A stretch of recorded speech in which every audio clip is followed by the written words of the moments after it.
Hello' guys, এয়া মই boil মাছ বনাইছোঁ দেই। প্ৰথমতে আপোনালোকে মাছ দুপিচ অকণমান এনেই কেৰাহীটোত সেকি ল'ব।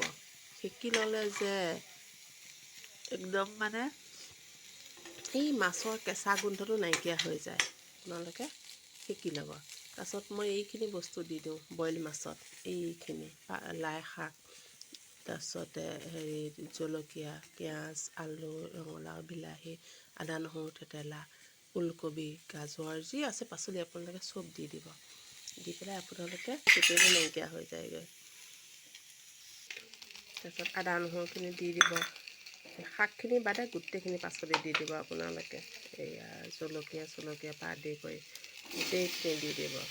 শাকখিনি নিদিব মাত্ৰ এতিয়া। শাকখিনি আপোনালোকে নমাব টাইমত দি দিব। তাৰপাছতে আপোনালোকে এইটো দি পেলাই পিছত আপোনালোকে গৰম পানী দি দিব। এয়া গৰম পানী মই দি দিছোঁ। গৰম পানী দি পেলাই আপোনালোকে নিমখ দি পেলাই উতলি থাকিব দিব, মানে ঢাকনাত মাৰি পেলাই। আৰু এয়া নমাবৰ টাইমত মান ধনিয়া পাত কেইটামান দি দিব আপোনালোকে। আৰু মই এইয়া নৰসিংহ পাত কেইটামানো দি দিছোঁ গোন্ধটোৰ কাৰণে। এয়া হৈ গ'ল। আপোনালোকে এনেকৈ বনাই খাব দেই। এয়া চাবচোন, মাছ একদম প্ৰায় সিজি পেলাই একদম এৰাই যোৱা নিচিনা হৈছেগৈ। আপোনালোকেও বনাই খাব। ধন্যবাদ।